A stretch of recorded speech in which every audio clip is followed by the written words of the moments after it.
ल भाइ हाम्रो चाहिँ अर्ग्यानिक घिउ आएको छ। मस्त खाने, त्यसकै खाने, त्यसमै रमाउने टक्कसँगले यो घिउ चाहिँ यति राम्रो छ भाइ। हेर यहाँ बाख्नामा त हेरे गजबको छ है यो। ओहो यस्तो हुनुपर्छ है घिउ भनेको। अर्ग्यानिक जडीबुटी यत्तिका हुनुपर्छ भाइ घिउ भनेको। हेर भाइ यस्तो हुनुपर्छ यहाँलाई, यस्तो हुनुपर्छ ल घिउ भनेको। दानादार हुनुपर्छ क्या, यत्तिका दानादार भयो नि घिउ। वाह केटाहरूलाई खोइ त उसले नि प्लेट लिएर आइज भने टेर्दैन यार। कनिका घिउ, कनिका घिउ यो दोलखा जिल्ला मेलुङ गाउँपालिका वडा नम्बर 1 पौटी सिन्टेबाट ल्याएको घिउ। यो काठमाडौँ जहाँ पनि तपाईँले फोन गर्नु भने भेटाउनु भयो।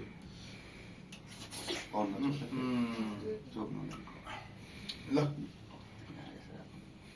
यति राम्रो छ यो, यति राम्रो छ। ल खाता भाइ त पनि बास्ने काफी छ नि। ल यो जडीबुटी खाएको अर्ग्यानिक घाँस खाएको भैँसीको घिउ ल यो है। हामी यस्तो 3 हर्लिक्स खाइयो। 10 किलो खसीको मासु खानु बराबर 1 चम्चाले काम गर्यो ल। 3 हर्लिक्स खाइयो त मार्ने एकै ठाउँमा आइन्छ। यस्तो उमेरको मान्छेले त 3 हर्लिक्स घिउ नि पच्छ क्या। यति राम्रो छ यो घिउ, सर्लक्कै छ। ले राम्रो छ। यतिका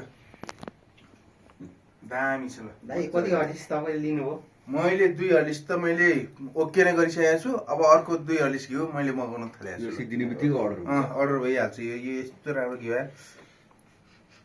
कस्तो दामी यस्तो घिउ त। ल पैसाको सदुपयोग गर्नु, यस्तो ओरिजिनलमा गर्नु। भाइ यो कसरी पर्नु जान्छ यो घिउ यो चाहिँ दाइ हाम्रो 1500, अरूले 2022 मा बेचेको छन्, हामीले 1500। यो हर्लिक्सको कि सानो हर्लिक्सकै भयो? यही हर्लिक्सको दाइ। ओहो यो त के हो, जम्बो छ यार। ओहो यो बिहान पाउरोटीसँग दलेर खाए नि भयो, भात फ्राई गरेर खाए नि भयो, ज्यान कस्तो सुक्खा रोटीसँग दलेर खाए नि भयो। ल ज्यान कस्तो फुरुङ्गो भएको क्या भाइ।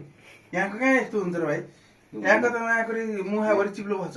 यहाँ हेर्दा ल आनन्द छ, ज्यानै फुरुङ्गो। यहाँको मिक्स भयो, यो ओरिजिनल भुइँसीको भयो नि त दाजु। भिन्नता छ नि, अर्ग्यानिक। हेर्दा ज्यानको हड्डीले नि नसाले पनि कस्तो आनन्द फिल गरिरहेको छ एकै चम्चामा। यो चाहिँ हाम्रो भाइहरूले गर्न थालेको बिजनेसलाई एकदमै हाम्रो स्वागत योग्य छ। यो एकदम अर्ग्यानिक हो नि भाइ। विदेशमा मान्छेहरू सब विदेशमा खेती बाँझो राखेर सब गएका छन्, तर मान्छेलाई चाहिएको छ अर्ग्यानिक। तर यो यति अर्ग्यानिक चाहिँ कसैले दिन सक्दैन। ल यति चाहिँ ग्यारेन्टी दिन सक्छु ल मैले।